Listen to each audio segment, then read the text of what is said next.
Good day everyone, my dear brothers and sisters in Christ. Today is Tuesday, April 23, 2024. Welcome sa aking video. I am Myrna de la Mariana Ocides, Philippines. Would like to share the gospel for today.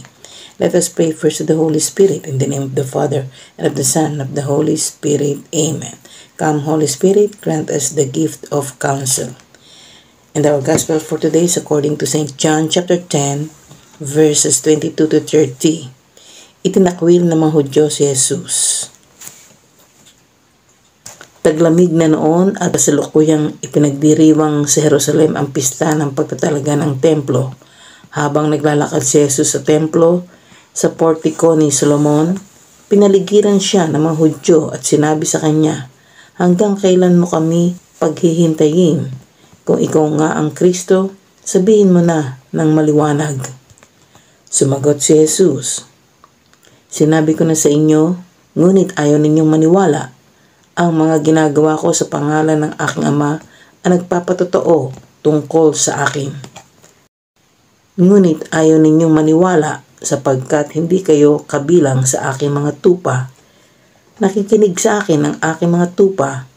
Nakikilala ko sila at sumusunod sila sa akin.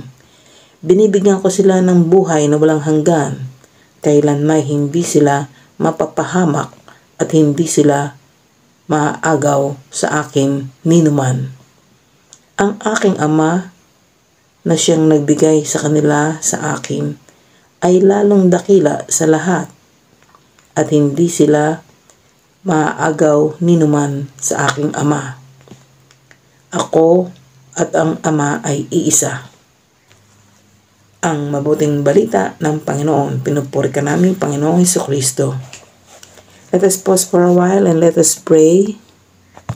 Almighty God, as we celebrate the resurrection, may we share with each other the joy the risen Christ has won for us.